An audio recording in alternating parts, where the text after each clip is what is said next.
It's very rare that an away team goes to the Riverside and has 11 shots on target and limits Middlesbrough to none. Craig, that was the away performance of the year, wasn't it? Oh, I wouldn't go away performance of the year, Mark. It was certainly a commanding performance. Miller had Aylan in his pocket, Finazaz who, Michael Carrick, poor. Middlesbrough were just bang average. Morgan Whittaker, all right, he was quiet in the game. Ryan Hardy put them to sleep. I think it was just an overall commanding performance, and it was definitely much improved from West Brom. Well, welcome back to the Plymouth View. Great to have you back on. Jane's on holiday this week, so always appreciate you coming back. This is Craig from the Green Fever, and if you've not followed Craig yet on his channel, please do so. The link is in the descriptions below. And the guest today on our Plymouth View is your next opponents. And by gosh, this is going to be a tough one at home park this weekend as we welcome the Tractor Boys are in town and welcome Ian from Ipswich. How are you, Ian? Hi, Mark. Yeah, I'm doing well. Looking forward to a long drive down to Plymouth, but it'd be good to renew our acquaintances again down at Plymouth Park. Yeah. Yes, it's like two old friends meeting up again, isn't it? Well, that's how it started as friends last year, although it did become rather, kind of a bit abrasive towards the end. But yeah. Yeah, well, you've gone through some tough times together, and here you are, still friends. Okay, Craig, let's talk to you about. First of all, we talk about the West Brom game. If that's all right, because there was a lot of fallout after that game. A lot of comments from Plymouth fans, not very happy. And for the first time, and this might be a few, and you can tell me if you were in this, a few were calling for the manager, which I thought was a bit harsh. But you were there. Tell us about it. Well, I don't think you could really disagree with what they were saying. To be fair, the football was poor. We had, when your goalkeeper and your centre backs having more touches than Morgan Whittaker, Ryan Hardy, and your entire front line, something was clearly wrong. There was no fight, no desire, no passion. We looked slow, lethargic. It was side to side, backwards football. Connor Hatter kicked it more into Central Park than he did on the pitch. It was just. Ryan Hardy was a ghost running around chasing the ball for 90 minutes. But, going into Middlesbrough, we weren't thought we would get anything from the game. We thought Finazaz would have us on toast, but where is he? But it has been improved. But what I would say to Plymouth Argyle fans, it's one performance. We have to see it on a consistent basis, but there are positive signs of what he's trying to build. Yeah. Sorinola had two efforts blocked by the Kilburns, who I couldn't. I had to double check the stats after this game had finished. It's absolutely true, isn't it? 22 shots in the match, 11 on target for Plymouth, zero shots on target for the home side Middlesbrough, who have just beaten Leicester. Were Plymouth that good, or were Middlesbrough that bad? Well, I thought Middlesbrough. I thought they had opportunities. They put balls into the box, but we dealt with it, and I just thought we were ruthless. We should have been 4 or 5 before half time, and the game should have been over. But Middlesbrough did offer. There were half chances. They weren't. It was just Plymouth Argyle. Pressing the ball high, we capitalised on their mistakes and we punished them for it. And it should have been 4 or 5 before half time. Yeah. And Gayabi played in a more advanced role. That seemed to suit him. Brilliant. He offered Alfie Devine, don't want to see him in the team on the bench. He's been poor. Darker Gabby, enthusiasm, pace, athleticism, power. He can be the linchpin between Morgan Whittaker and Ryan Hardy because Ryan Hardy needs support. Morgan's not going to be that second striker, but Gayabi can get further forward and help with the press. Adam Randall pushing further forward to help him. It's all about getting support to Ryan, because if we don't get support to Ryan, Ipswich will man-mark him at the game and, we'll be in for a tough afternoon. But it's all about getting high up the pitch, trying to press Ipswich because they've got very good fullbacks. They've got very, very good attacking outlet. But I think we can get something from this game. Maybe not a win, but we are a bogey side against Ipswich. And I do think we can get something from this game. Yeah. Ian, what do you think McKenna's learnt about Plymouth from the past meetings that you've had? I mean, the game at Portman Road was a classic 3-2 thriller, wasn't it? What do you think McKenna's? Do you think he's going to be a bit more reserved going into this one?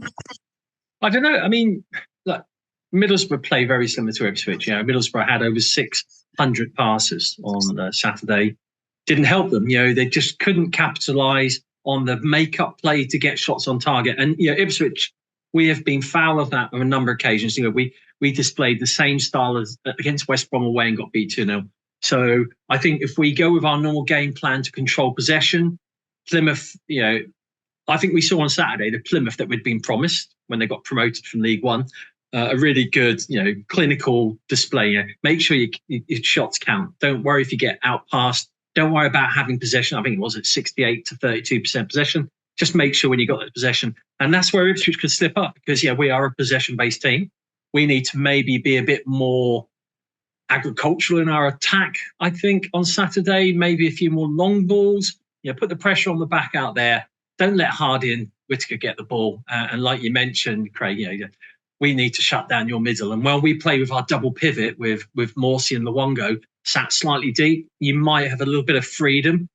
We just need to hope that the Ipswich I know does turn up and not the one that sometimes does pitch in. Okay. Craig, does Edwards start for you on Saturday? And if not, why is he not starting? I think it's a difficult one with Joe because he's a massive fan favourite. The fans love him after especially what he did for us last year.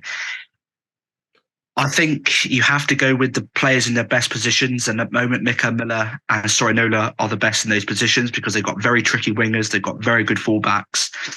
And we need to negate as many threats that Ipswich can pose as possible. And I think they will get joy out of Joe Edwards, and especially with Mika, Miller and Sorinola, they can push on forward, cause Ipswich problems. And I do think Joe, we will see Joe off the bench. I think Joe loves a goal against Ipswich, this season. But I just think you just got to go with your best players, and those are two of the best for me. Okay, and just a word on Morgan Whittaker. Last week we were talking on this channel with Jaden about some of the fans commenting that he's not doing enough in big games. Yes, he obviously scores a lot, but doesn't do enough. Where do you sit on this debate? I'd have to just totally disagree with that. Without Morgan Whittaker in this team, we'd be in dire trouble because he has been the linchpin. I will defend Morgan to the end. He is that match winner. He has saved us so many times this season with goals and assists. All right, maybe he has to do more defensively, work great, but we need to get him on the ball. He can make things happen. Everything goes through Morgan. I do have to admit he didn't have the best performance against West Brom, but for me, he proved his class against Coventry, and we should have won that game. I just want to get that in Stoke. Where are you guys in the relegation zone? Just got to get that. All jokes aside, I'd have to disagree with that completely. Morgan we just have to get him on the ball and he can do the damage. Okay. All right. Before we get some score predictions then, obviously you know each other very, very well. Craig, do you wish Ipswich fans well, and would you like to see them promoted this season? It's a difficult one, really. Because some Plymouth Argyle fans don't really like Ipswich, but I don't really have a problem with them. Of course, we did deny them the league table. Let's get the league title last, get that in there.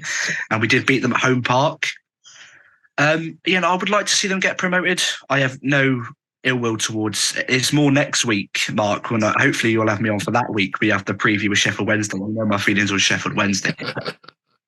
I'd like to see Ipswich get promoted. I've got no ill will towards them. Definitely bring you back for next week. That's going to be explosive. Let's stand back next week. Ian, same question to you. You want to see Plymouth easily safe this season? You don't want them being dragged into a relegation fight? Yeah, I do. There's people saying that Whittaker's a luxury player, and while they're struggling, they should have got rid of him. No, like Craig said, he is a talisman for that team, and they've got some class players. I think that Cornwall, Devon area has been so under provided for football for years, and it's great to see them doing so well. I just wish Exeter could maybe start kicking on a bit as well, and then we could see maybe Exeter doing a push for League One Championship again, and that would be a great derby to have. But I want Plymouth, absolutely want Plymouth to stay up, despite the fact that it is one hell of a long journey for any team. I don't think Sunderland and Middlesbrough fans would agree with you there at all. All right, let's get some score predictions then. Craig, it's back at home park for you this weekend. Tricky one, this, I think. I might leave it out of my coupon. Plymouth Ipswich. I think if we can get the early goal, I think we could get the crowd on side and really try and frustrate Ipswich. But I think I can see this being a draw. I think he will set us up defensively on the counter-attack. And I think the vast majority of Plymouth Argyle fans would take a point against Ipswich. And I think that would probably be the best result we could probably hope for. Okay, that's one. Thank you. Very pragmatic. And Ian? I think they've had a horrible run-in for the last 5 games, playing 2 of the top 4 teams. And I don't see that stopping on Saturday, despite them having a great win in Middlesbrough. I think Ipswich need to get themselves in that wake behind Leeds United and sneak into that second position while Leicester topple. I think we're going to see a 2-1 victory on the road and actually break that home park curse that we've been suffering for. I don't think Fortress Home Park exists anymore, unfortunately, for them. Okay. All right. Cheers, Ian. Enjoy the game, both of you. And if you're a Plymouth fan and agree or disagree with anything that Craig has said, you know what to do. Comment below. And don't forget to follow Craig on the Green Fever. Nice one, fellas. Cheers. Thank you. Cheers.